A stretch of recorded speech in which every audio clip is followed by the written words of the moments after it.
Bien, de la même manière que la crise du Covid a révélé l'abandon de notre système de santé et notre dépendance industrielle pour des biens aussi simples que des masques ou des médicaments de base, la guerre cruelle que subissent les Ukrainiens met en lumière des faiblesses très lourdes de notre pays, conséquence de choix politiques erronés et que les Français payent déjà au prix fort.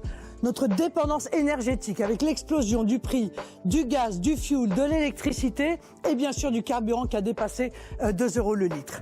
Notre dépendance agricole également qui risque d'entraîner une inflation sur les prix de l'alimentation. Présidente de la République, je vous rendrai votre argent en augmentant votre pouvoir d'achat, mais également en sauvant notre système de protection sociale.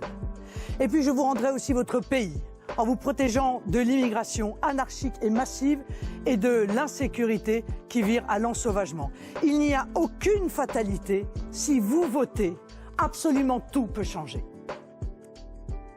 Bien, en réalité, je veux réagir à personne. Je voudrais réagir aux Français. Je voudrais vous rappeler une chose qui est fondamentale. Je voudrais vous rappeler que c'est vous qui avez le pouvoir entre vos mains. Chaque voix de chacun d'entre vous pèse autant que celle du président de la République qui était sur ce plateau tout à l'heure. Vous êtes souverain dans notre démocratie. Vous, peuple de France, vous êtes le souverain. Alors, n'écoutez pas la petite musique qui vous laisse penser que cette élection serait faite, que pour des raisons extérieures, il y aurait une réélection automatique, ou alors que la politique, ça ne sert à rien, que rien n'est possible. Tout est absolument possible. À chaque fois que quelque chose vous choque, à chaque fois que quelque chose vous heurte, à chaque fois que vous êtes témoin d'un dysfonctionnement dans notre pays, derrière, il y a eu une décision politique qui en a été à l'origine.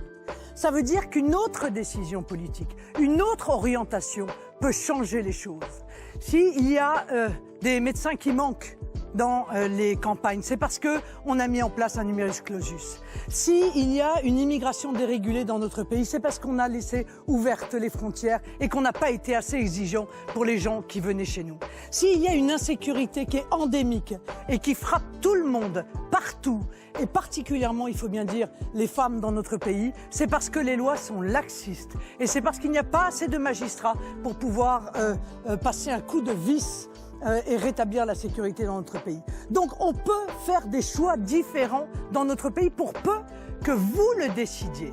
Et c'est cela dont je voudrais vous convaincre. Je vous présente un projet qui est solide, un projet qui est sérieux, un projet qui est chiffré et qui est fondé sur la nation, pour une raison simple.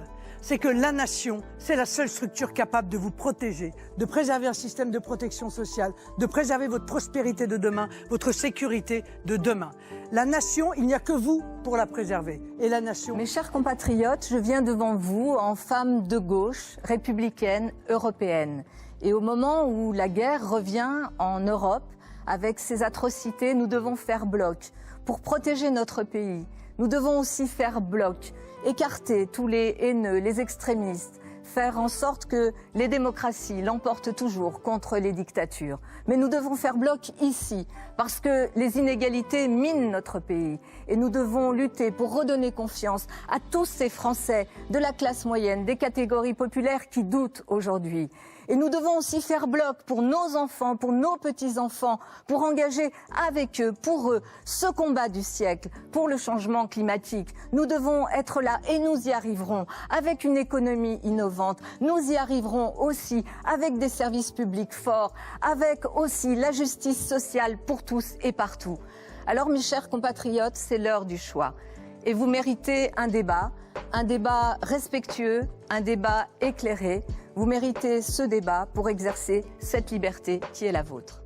Si, mes chers compatriotes, cette élection est décisive, elle ne peut pas être enjambée, elle mérite un débat, elle mérite ces discussions. Ce soir, comme vous, j'ai entendu d'un côté des extrêmes qui nous expliquent qu'il faudrait tourner le dos à ce que nous avons de plus cher, cette fraternité qui nous est enviée dans le monde entier.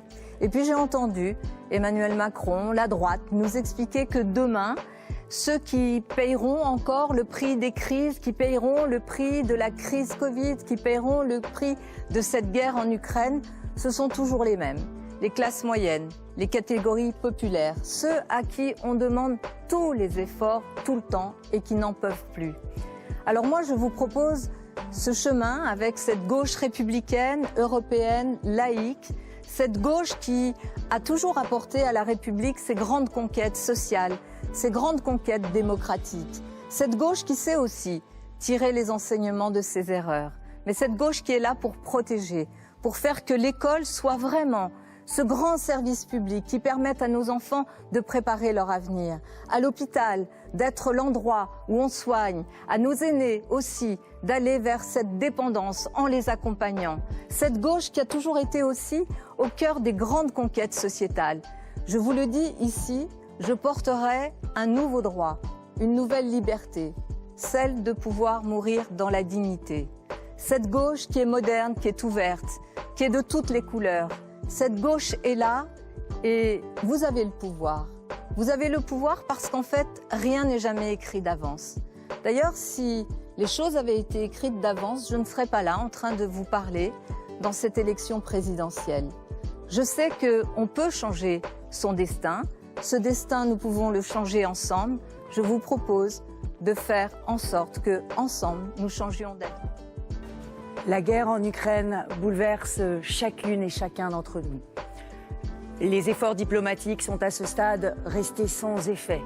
Face à la menace, nous devons changer de politique pour devenir plus souverains et plus puissants. Parce que la guerre en Ukraine n'efface pas les difficultés des Français et les problèmes de la France. Vous avez vu notre pays s'affaiblir depuis 10 ans. Montée des violences, immigration incontrôlée, services publics à bout de souffle, pouvoir d'achat en berne, encore aggravé par la hausse des prix de l'essence. Face à cette situation, il y a tant à reconstruire. Notre indépendance énergétique, agricole et industrielle, reconstruire l'autorité, reconstruire une prospérité durable en revalorisant le travail, reconstruire l'unité de la nation. Pour mener ce projet et faire ces réformes si longtemps différées, il faudra du courage. Ce courage, je l'ai pour vous redonner confiance dans l'avenir. Je voudrais dire aux Français, vous avez le 10 avril le destin de la France entre vos mains. Serons-nous encore demain une grande puissance respectée? Serons-nous encore demain une nation unie autour de valeurs partagée, fière de son histoire et de son identité, ou une mosaïque de communautés qui s'affrontent? Ce soir, vous avez entendu plusieurs discours sur la France. Il y a d'abord celui des candidats extrémistes qui, depuis la guerre en Ukraine, sont discrédités par leur proximité avec le dictateur Vladimir Poutine. Ils proposent un projet qui conduirait la France à la discorde, la faillite et l'impuissance. Et puis il y a eu un autre candidat, le président sortant, qui, tel un illusionniste, vient de vous promettre le contraire de ce qu'il a fait pendant 5 ans. Mais qui peut encore le croire? Moi, je porte un projet de franche rupture avec ces 5 années d'immobilisme. 10% de hausse des salaires, des quotas migratoires pour stopper l'immigration incontrôlée, des peines planchées pour une impunité zéro, 4000 médecins généralistes pour mettre fin aux déserts médicaux et la fin des droits de succession pour 95% des Français.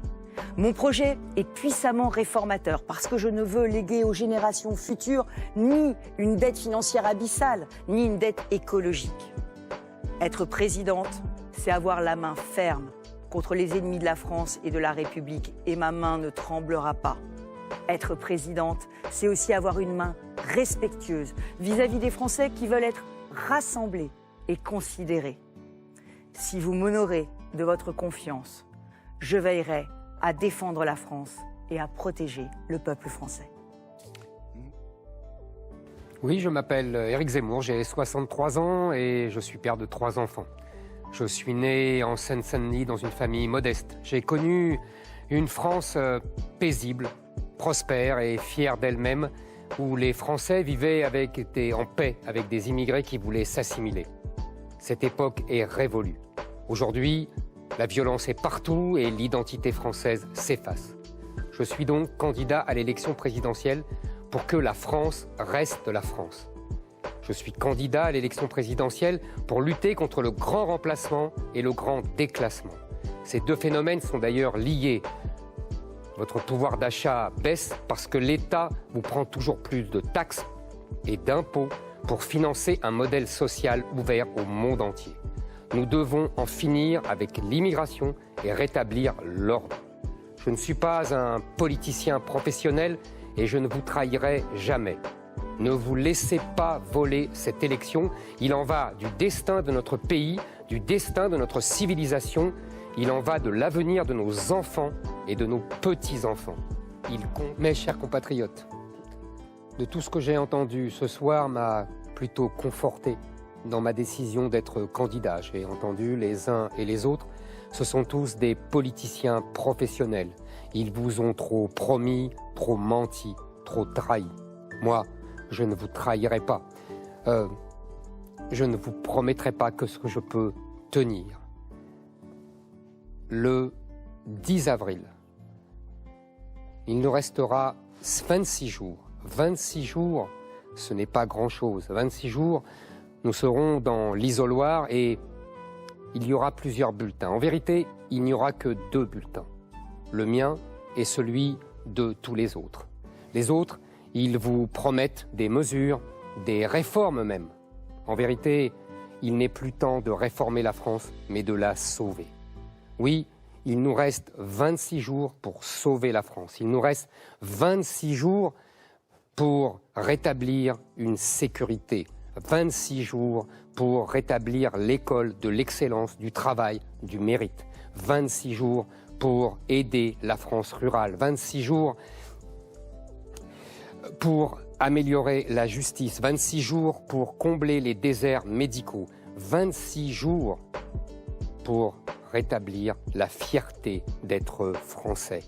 26 jours pour arrêter l'immigration. 26 jours pour transmettre à nos enfants le meilleur de la France de notre enfance. 26 jours pour que la France reste de la France. Le 10 avril, choisissez-moi, choisissez la France.